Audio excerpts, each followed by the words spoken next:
Hi, my name is Dru Yates and I work with E.S. Cropconsult as a consultant. And I'm Josh Andrews and I work for the BC Ministry of Agriculture and Food. And together we put on 2 field days in the fall of 2022 about post harvest nitrate sampling. Stick around if you'd like to find out more.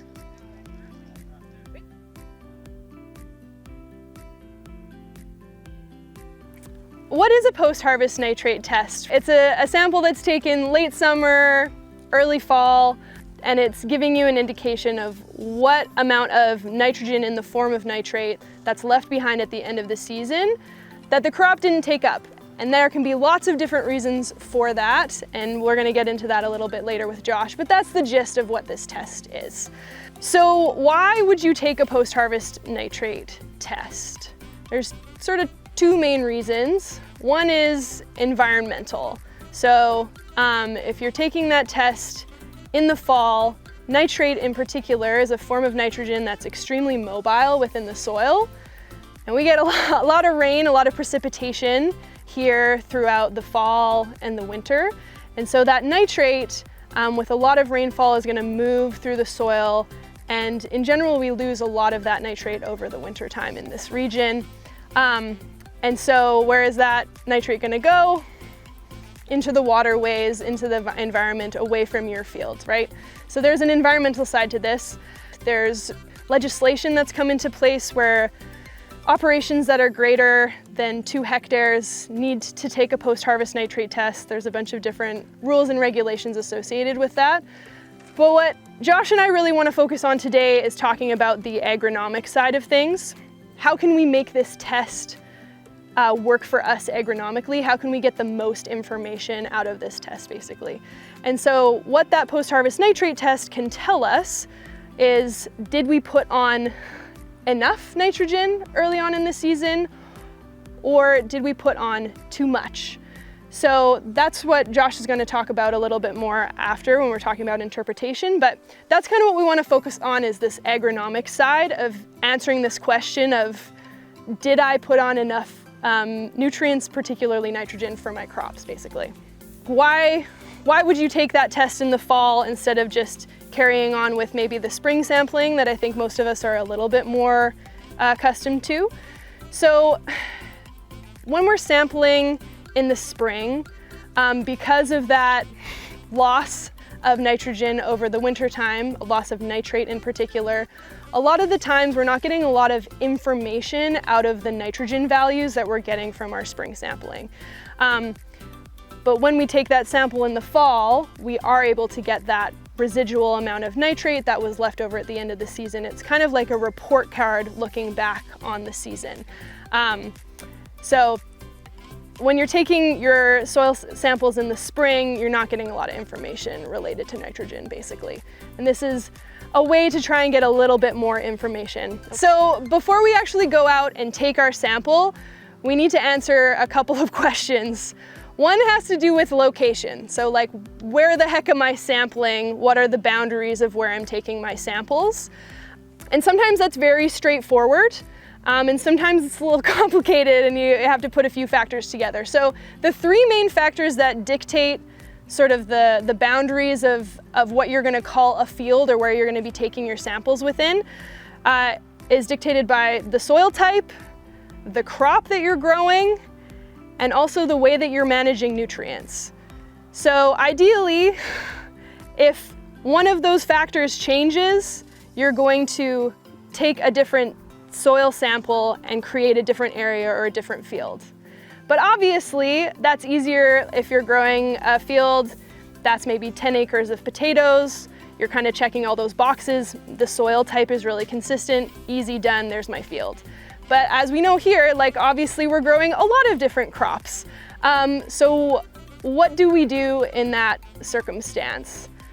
Well, that's when we start to group some of our crops together. So that's where creating these categories like low feeders, medium feeders, high feeders for different nutrients is going to serve you and might also inform the way that you then do your cropping. So you're going to put all of your low feeders together because from a management perspective, that's how you're actually going to put on the amount of nutrients that you want.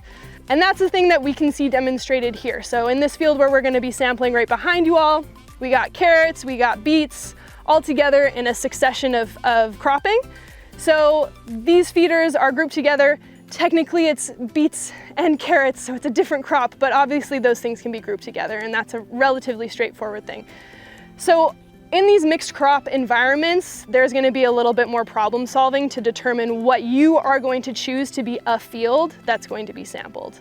For this location, I have it on good authority from Roxy, who actually did a lot of the soil mapping for the Pemberton Valley, that this section of the valley is some of the most homogeneous soil, so it's very consistent, which is great. As someone who's working on this land, you will also have an idea of if your soil changes. I think people here know like where that sandy section is of the field, where that low area is in their field. But there's another tool that you can use. It's called the Soil Information Finder tool, or SIFT. And you can go to that online and it actually will show you the soil mapping polygons of where different soil types are mapped throughout anywhere in BC.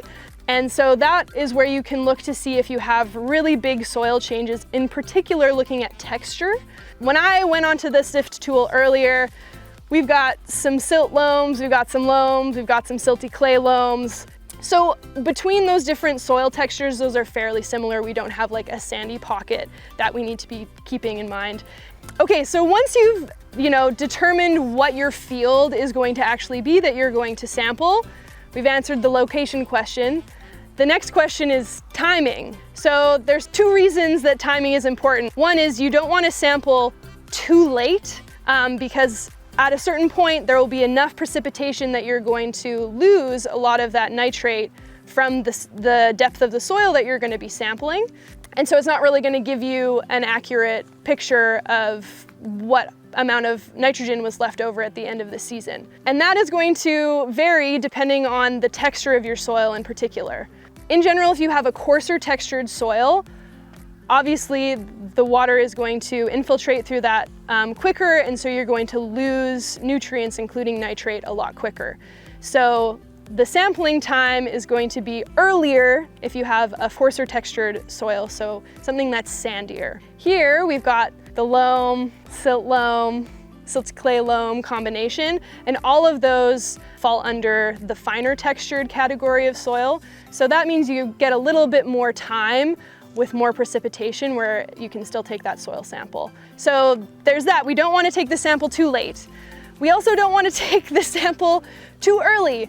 And this has to do with the way that crops will take up nitrogen. And I have a beautiful graph that I have drawn to demonstrate this.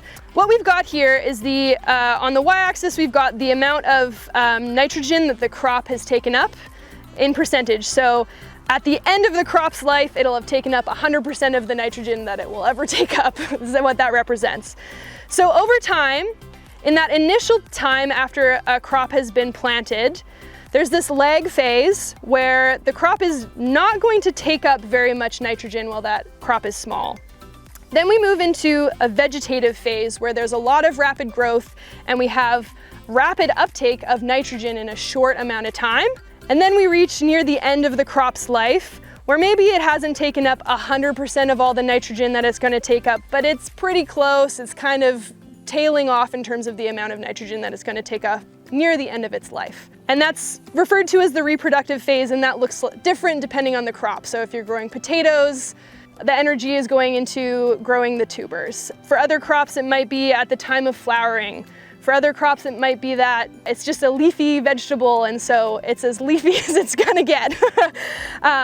So basically, we're trying to aim for this end period in this S curve of nitrogen uptake by a crop, because if we were to take our sample in this vegetative phase, we're actually going to be registering that there's quite a bit of nitrogen left over in the soil that maybe the crop is still going to take up. So it's not going to be a very effective report card if we take that sample too early. So we don't want to take it too early, don't want to take it too late.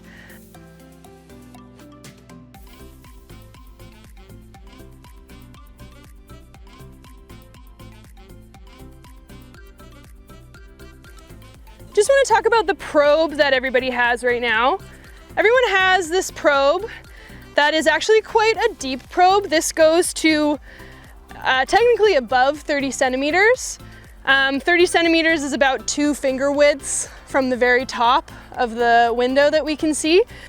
And this is my preferred tool for taking a post-harvest nitrate test because we do want to be sampling to 30 centimeters, which is different from the samples that folks might be more used to taking in the spring, which is to 15 centimeters.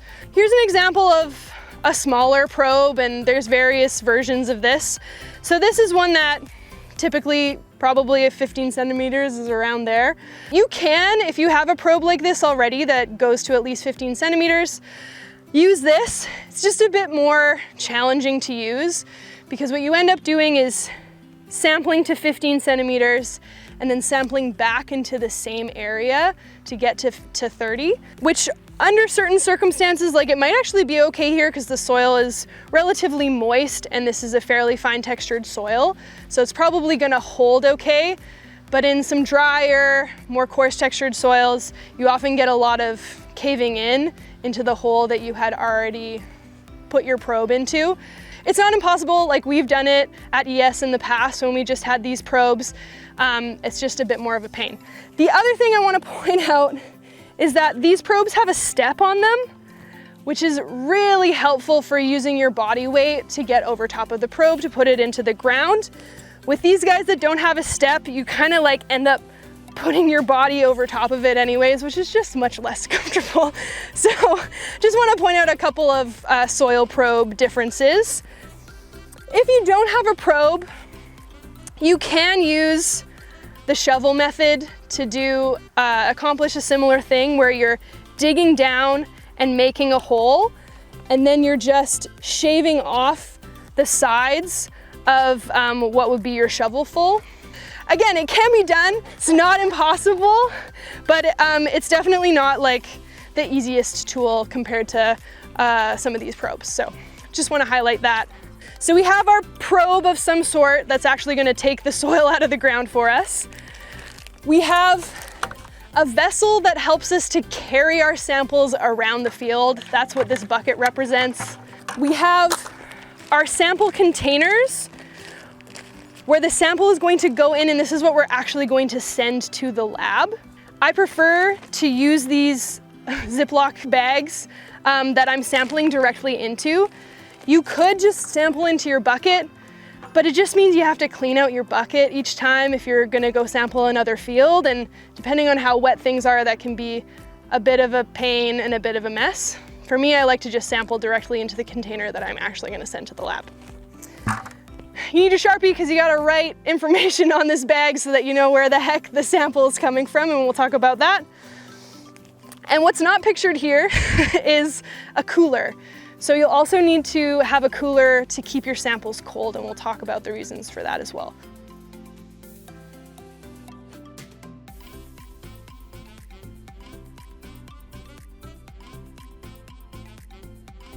Let's talk about where we're supposed to be taking these samples from in the field and how many we're supposed to take. Those kind of go hand in hand. So when we're taking these samples, we're trying to represent the root zone. That's why we're sampling to 30 centimeters. That's also representing where the nitrate is likely to have moved and exist in the soil at that point in the season. So we want to be taking a sample that's sort of mimicking the root zone. We want to be sampling if we can see where the planting still is, like next to us, these plants still exist. We want to be sampling close to the crop without actually damaging it. But in this case, we can't see any crop really, right? Like it's been harvested. There is a bit of a hint of where the rows were. So if you feel like you know where the rows were, you can kind of go off of that. But there's not really clear rows going on anymore. You're just gonna end up sampling randomly throughout the field. So if there's banding that's taken place in the field, you want to avoid directly sampling into where that band was, if you can. So over here, where the crop still exists, Budgie was telling me that where that side dressing happened was on either side, basically, of the middle row. There's 3 rows of carrots here. So what I would do is I'd probably end up taking my sample outside of that banded area on the outside of these rows. But here, the rows aren't that apparent. We're not going to be able to say exactly where those bands took place. if you cannot tell where the banding was, you're just going to increase the number of samples. So let's talk about number of samples. So we're obviously not going to just take one probe spot and call it done for this whole field for a couple of reasons. One is we're not going to have enough soil. So different soil labs need a minimum volume of soil to work with. And it can vary from lab to lab, but typically it's 2 cups. They need 2 cups of soil. So we need to make sure that we've taken enough probe spots that we have at least 2 cups of soil by the end. So there's that. The second is that we want to actually make sure we're representing this whole field. If we take one sample from here and call it done, that's not very representative of what's going on in this whole field section. So what we're gonna do is take a minimum of 15 samples in any given field, and you're going to distribute those randomly. What I like to use is a zigzag pattern, so I like to imagine that I'm drawing a W or a Z. When I have that shape in mind, then I can relatively evenly space out my 15 samples along those zigzags. So I find that visual sort of helpful. And if you had banding in the field that you cannot track anymore because it's been harvested and things are not as clear in rows anymore, you're going to increase those samples. The typical recommendation is actually to double. So if you were going to do 15, instead you're going to do 30. You don't have to technically officially double, but you should increase them from, if you were taking 15, you should increase the number that you were planning to take. So for me personally, if I came to this field and I did not know the specifics about banding and I was feeling kind of lost on exactly where the rows were, if I was taking these samples for budgie, I would just take extra samples and not be too focused on trying to avoid the bands. But if this is your own field and you feel really confident in knowing where those bands were, then you can take a different approach, basically.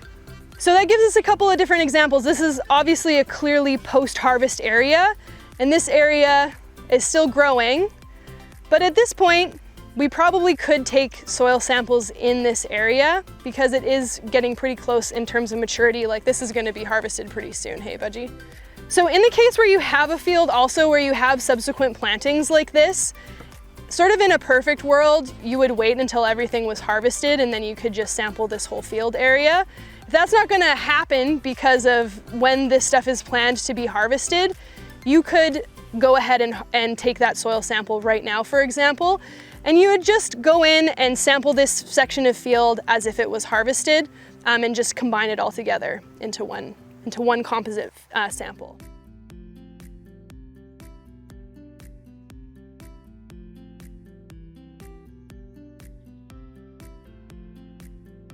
To ID your bag that's gonna go to the lab later, you're gonna give it a field name. You're gonna make sure that you have the date that it was sampled on.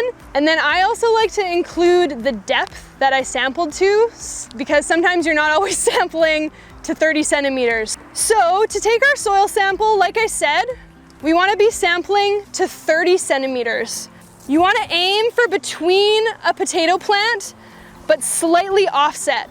And we wanna be offset partially because we wanna avoid stabbing potatoes, but also because we wanna avoid directly sampling into that band if we can. We know where it is. It's right in the middle of the row. It goes directly under where the potatoes are when they get planted. So because we know where the band is, we want to avoid it.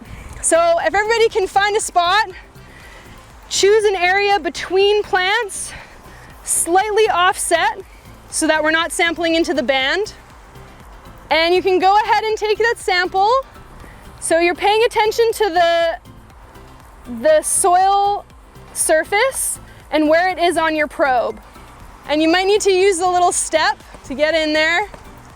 So you can pull up your sample, and what are people noticing when they pull their sample up? Yeah, you're losing some of the sample, right? So that can happen where it's really dry and you're losing the surface. So when you go in, I want you to go in at a little bit of an angle so that this open part is facing up and away from you. And then again, I want you to give it a twist.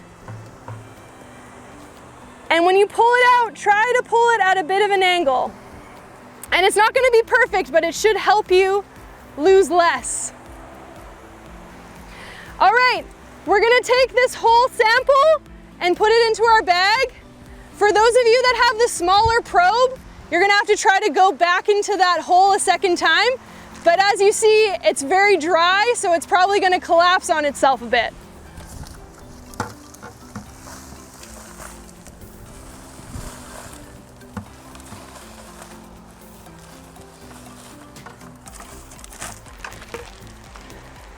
We're gonna pretend that we took all 15 samples from across the field, but we have a few in here. So in order to make this a true composite sample that represents this field, you can see in this bag that there's sort of these chunks, and that happens with these probes. They end up in these sort of cylindrical shapes. So what you're gonna need to do is actually go into that sample with your hand and break up those clumps to really make sure that the sample is mixed well. And in some cases, like if we sampled a field and we took 40 subsamples, we might end up with a lot of soil. You don't have to send all of that soil to the lab. Remember, they just need 2 cups. So you can mix up your sample. And then if we had too much sample, once it was well mixed, you can discard some of that soil back into the field. But you wanna make sure it's well mixed because we don't wanna perfectly take half of the field samples out, right? We wanna make sure it's all mixed together. Sometimes you might be sampling somewhere where you're gonna have big chunks of wood, or there'll be coarse roots growing. Maybe you're sampling directly into a grass field or a hay field that is, still alive, still growing. You just want to push as much of that organic matter out of the way before you take your sample. And then as you're mixing that sample up, if you find that you've got big chunks of root or maybe a bunch of sawdust or something like that, you want to make sure that you're picking that out. So mostly you want to avoid sampling those things in the first point because it's like really hard to sort them all out. But if you do have them in your sample, you want to get rid of those bits and pieces as best you can. So once that's nice and mixed up, you're going to want to keep this sample cool. So this is where our imaginary cooler comes in. If I'm driving to another field, I'm not necessarily going to be able to refrigerate this right away, so I'm going to throw it in a cooler until I can get it to a refrigerator. Does anyone know why we would do that? Nitrogen likes to change forms. So you might end up with more nitrate or less nitrate than you should. Usually you'll end up with more. This soil is warm and moist, and those conditions are perfect for lots of different soil microbes to transform the nitrogen in that sample. So we want to keep it cool. So if you're able to transport to a lab locally, get it there in 48 hours, great. If you can't in that period of time, it's recommended that you actually air dry these samples. So you would set them out on a piece of paper and let it fully dry out before you send it to the lab.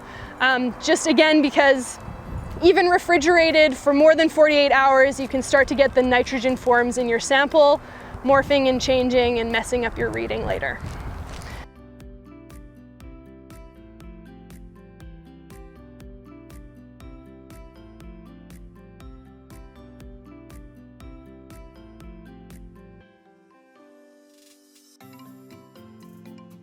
All right, so Drew talked about how do we take a post-harvest nitrate sample for our test. So I'm going to do the next step is how do we interpret these results?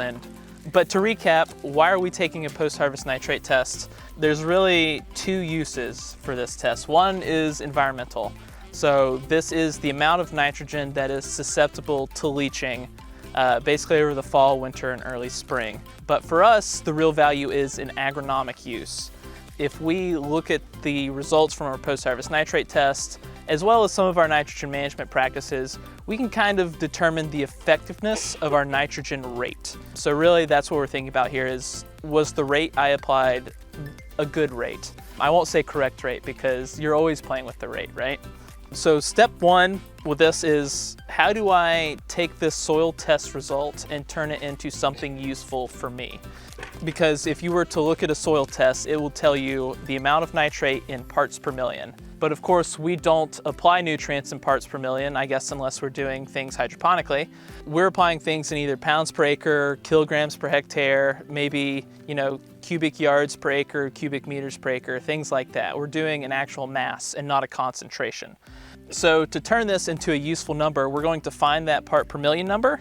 And for a 0 to 6 inch sample, so 0 to 15 centimeters, we're going to multiply it by 2. And that will turn it into pounds per acre. Why, you ask? Well, in an acre furrow slice of soil, so an acre down to 6 inches, there is about 2 million pounds of soil. So parts per million, 2 million pounds soil, multiply by 2. If you have a 0 to 12 inch sample, so say we went through here and we just went ahead and did the 0 to 30 centimeter sample, we would take that result and multiply it by 4. Alternatively, we actually have a nitrate test calculator. So if you forget, do I multiply by 2? Do I multiply by 4? Can I add these numbers together? You can use that. The important thing is don't add these numbers together because these are concentrations. You can't add concentrations together. However, once you have turned it into pounds per acre, of course, mass you can add together. So that will give you your total amount of nitrate from your post-harvest nitrate sample. Step 2, really the important part, is we want to take this amount of post-harvest nitrate and we want to compare it to our yield. So if you want to look at slide 3 in your notes, there's a figure. So it basically has 2 axes turning it to a graph. So one axis is the amount of nitrate and the other axis is yield. So then we end up with 4 different quadrants. You may be looking at this figure and thinking, okay, this is telling me high, low, good yield, bad yield, but what is high post-harvest nitrate and what is low post-harvest nitrate? So as a general rule, we would say that high post-harvest nitrate is 70% or more of the nitrogen rate you applied during the season, available nitrogen. So if you're applying organic sources, you have to think about the fraction that became available during the year. A little bit complicated, but with fertilizer, it's fairly easy, right? So to give you an example, if I have a crop and I apply 100 pounds of nitrogen per acre per year, and we would expect there to be about 70 pounds per acre less for us to be on that threshold of high versus not high, right? On the other end of that graph, where it says low nitrate, generally speaking, low nitrate would be 50% or less of your total nitrogen application rate. So of course, next question, if I tell people that, where does this rule coming from? Are you pulling it out of your hat somewhere? I promise you I'm not. Most crops generally take up about half of the nitrogen you apply. There are a set of statistics that a lot of agronomists use that refer to nitrogen use efficiency. And one of these statistics is called the recovery efficiency. So it's basically the amount of nitrogen that the crop took up divided by the amount of nitrogen the crop applied, right? But this is kind of the reverse of that, right? Because we're not measuring how much nitrogen is in the crop, we're measuring the leftover. We're measuring what is in the soil, right? And so, most crops take up about 50% of the nitrogen you apply. The other half may be immobilized, it may be taken up by weeds, it may leach if you're applying too much irrigation, something like that. Some crops will take up more, so something like a perennial grass or perennial crops that are more established and they can start taking up nitrogen more quickly in the season, they may have a better recovery efficiency. Other crops may take up less, right? So something like vegetable crops, they have to start from seed or they start from a little plug and they have to start taking up nitrogen basically as quickly as they can, but they're also fighting cooler temperatures, maybe too wet soils, too dry soils. We might expect them to take up less. So of course, 50% is just a general rule. So 70% accounts for 2 different things. 70% accounts for, differences in crop uptake, right? So not all crops will get up to 50% uptake. So that accounts for that. And another one is for late season mineralization of organic nitrogen. So Dru talked about the growth curve of a crop. And so early on in the growth is when it needs the majority of its nitrogen, right? Well, there's also the rest of that growing season where that crop matures. And for nitrogen, the conditions are great. It's moist, it's warm. It can go from organic nitrogen to available nitrogen fairly easily, right?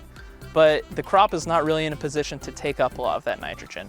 And so we're accounting for some of that mineralization in that 70% number. And really, remember, this post-harvest nitrate test is just a moment in time. You can sample nitrogen throughout the year and it'll tell you different things throughout the year, right? All right, so going back to the figure, we want to use this figure to determine if we want to make changes to our nitrogen rate basically next year. So we're looking in the past. Using that number now probably wouldn't help us very much. And again, this only applies if we're doing the same crop and the same management next year.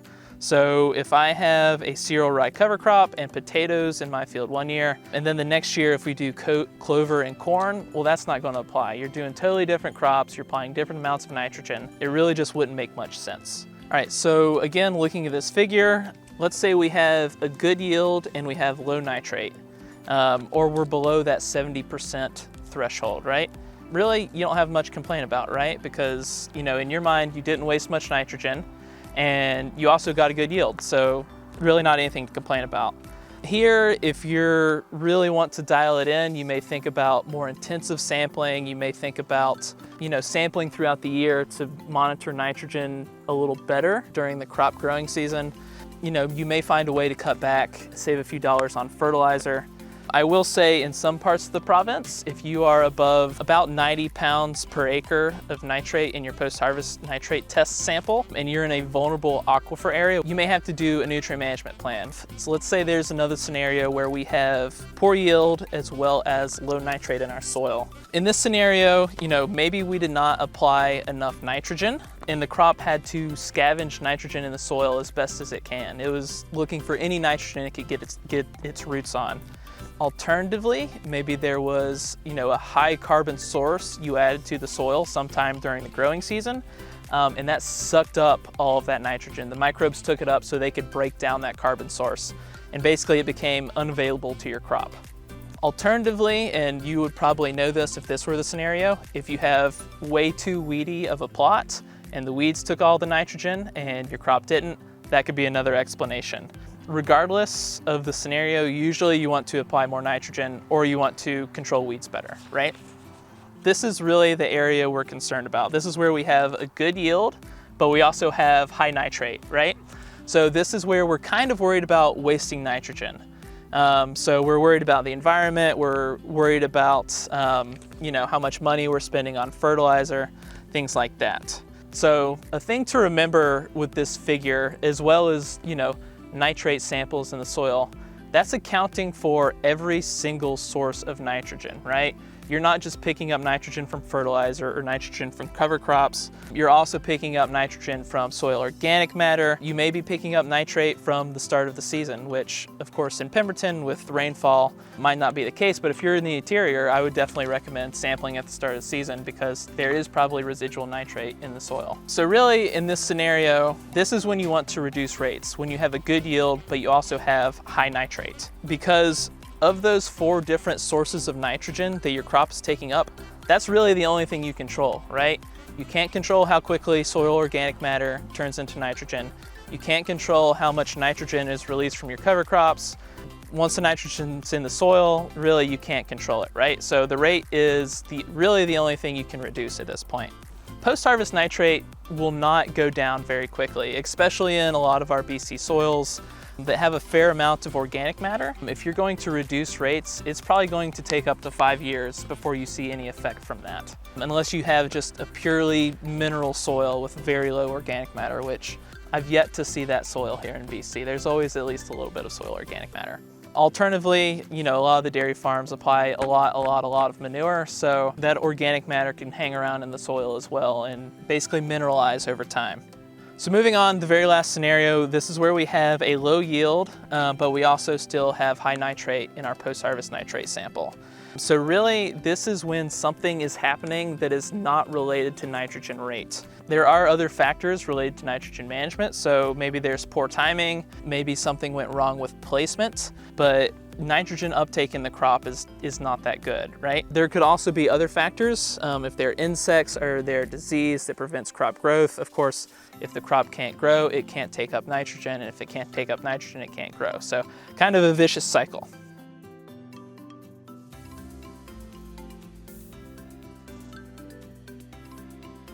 the last section is dealing with organic sources of nitrogen. So just a few things I want to talk about here.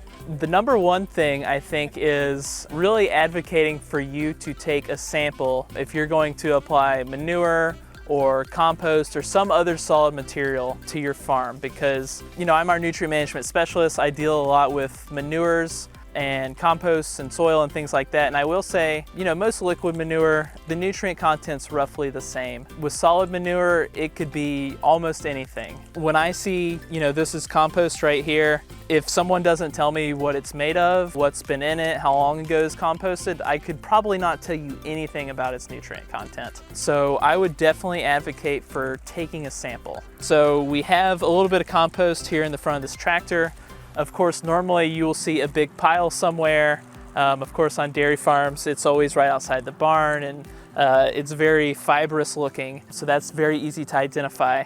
But you definitely want to take a sample just like you do with your soil, and it's a very similar process. The one difference is when you take your sample, so you will go around this pile and you want to go to 15, 20, maybe 30 different spots in this pile, and basically get a shovel full, throw it in a bucket, mix that all up, send about the same amount to the lab, and you want to handle it the same as well. You definitely want to keep it out of the sun, keep it cool. Of course, there's a lot more moisture in something like manure and even compost than there is in soil when you sample it. So that microbial process that will turn nitrogen into different forms of nitrogen can happen very quickly.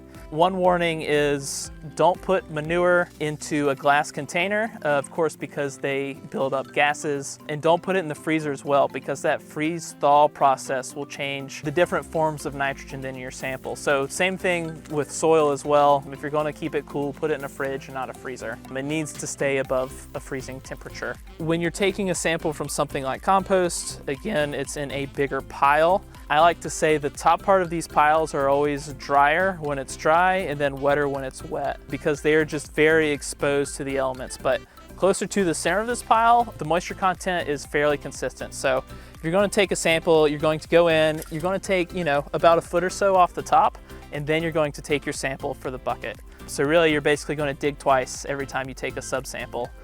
Of course, sampling solid materials is much easier than sampling liquid materials, especially because, it's open, you can walk up to it. Dairy farms, sometimes you'll get lucky and they will have an in-ground pit that you can sample the manure from, but other times it's in a big steel glass-lined container and you're like, how am I going to get a sample out of this?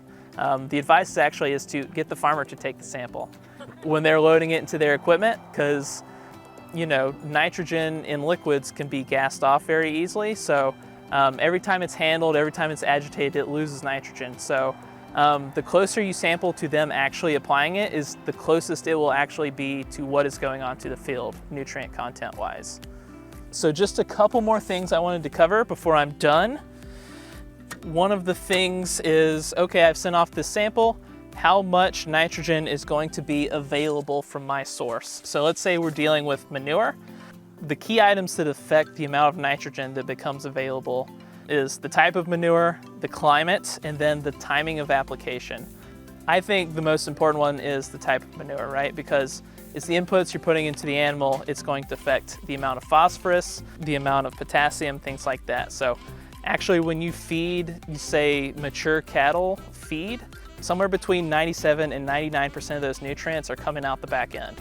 So they're not growing a lot, they're not retaining a lot of nutrients. So whatever you feed them, it's turning it into organic fertilizer in roughly the same quantities. So we have a tool online called the Nutrient Management Calculator, and one of the little tools associated with that is called the Manure Nutrient Calculator. So if you have soil test results and manure test results, you can plug it into this calculator, and it'll basically tell you, if you would apply it at this rate, here's how much NP and K you're applying.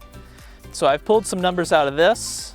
If you look at slide 10, it'll basically tell you, well, here's how much of the organic nitrogen in this manure we expect to become available during the year. So generally the worst is horse manure, just because they eat very fibrous, lignified diets. So to me, as hilarious as this sounds, I consider it a low quality manure since we're going to rate manure. But something like broiler manure, it's very hot. There's a lot of nitrogen in it. To me, it's equivalent to about a 3-2-2 analysis fertilizer. It's basically has enough nitrogen in it that if you pile it in a big enough pile, it will catch fire. So be careful in your barns.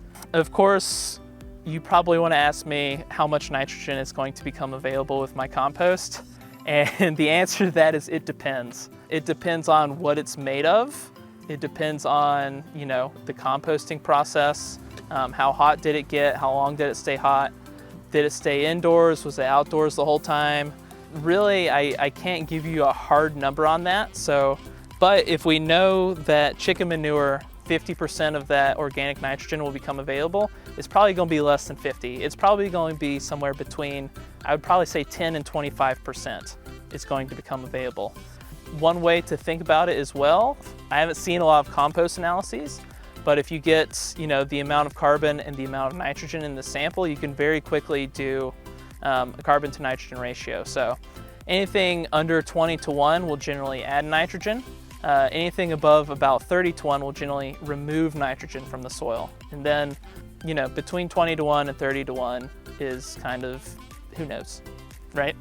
Two more things I want to talk about. So refining nitrogen budgets using something more intensive than our post-harvest nitrate samples. I will say, like Dru said, a lot of plants finish taking up nitrogen fairly early in the season. So there's nothing that says, you have to wait until this crop is harvested to take your sample.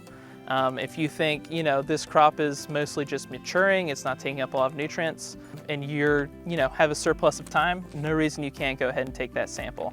Because really the only thing that's going to happen is more nitrogen is going to become available in that soil. And really it's going to skew the little tests you're going to do when you interpret those results, right? There is different soil sampling you can do, which to me I think is a little more effective than the post-harvest nitrate test, because you can actually use the results in season. And this is a mid-season nitrate sample. So this is basically us taking a soil nitrate sample for crops right before they hit their exponential growth phase. In corn, we would probably call this a pre-side dress nitrate test. Usually about 4 to 6 weeks after planting is when it's taken. And then, like I said, the crop is just about to enter that exponential stage of growth. So it gives the producer time to get that soil sample analyzed and apply more fertilizer if that test says that soil nitrate is low. Again, the sample is showing you the amount of nitrogen from all sources, but it's showing you the total amount of available nitrogen. So really, it's kind of like a binary question. It's like, do I need to apply more or do I not? If you look at slides 11 and 12, on this, these are cutouts from a guide from Oregon State University. On number 11, they've broke down basically the amount of plant available nitrogen each crop needs. They've broken it into 3 different categories: low, medium, and high. So, something like cucumber is a low feeder, peppers are kind of in the middle, and then potatoes need a fair amount of nitrogen to get a good yield, right? And they have basically calibrated this test for their soils, their environmental conditions, things like that. They are doing mid-season soil nitrate tests, and it tells you basically, okay, if you're in this range and I have this crop, how much extra nitrogen do I need to apply based on the results of that test? So basically right there, you're dialing in, giving the crop exactly what it needs, exactly when it needs it, in the right amount. So I won't sit here and say this test is perfectly calibrated to BC, but I will say the soil is very similar, the climate's very similar. If someone were to ask me, hey, I'm doing this mid-season nitrate test, what should I apply? I'd probably refer them to these notes. So not an explicit endorsement here. Another thing, this is kind of just experimental, but if you're looking to measure nitrate at different parts of the year, there are some producers I've read about that are actually basically taking soil at the beginning of the year and they're putting them in polyethylene bags, and then they're replanting them. And they use polyethylene because it still allows gas exchange, but moisture can't go through it. So none of the nitrate is leaching out. So when you plant it back in the soil, it's getting similar conditions, similar temperature. So you do about a 6-inch tube with the bag and you bury it. And then at certain parts of the year, you can just pull the bags out and send them off to the lab for analysis. So instead of doing something like a mid-season nitrate test or maybe even a post-harvest nitrate test, if you've buried these bags, you can pull them out at different times of the year, send them off for analysis, and see what that says. I've never done it myself, but it sounds really cool. So I definitely want to try it sometime. So maybe someone will let me come visit their farm and bury some bags and see how it goes. Other than that, that's all I have to say about organic sources of nitrogen. Does anyone have any questions about that?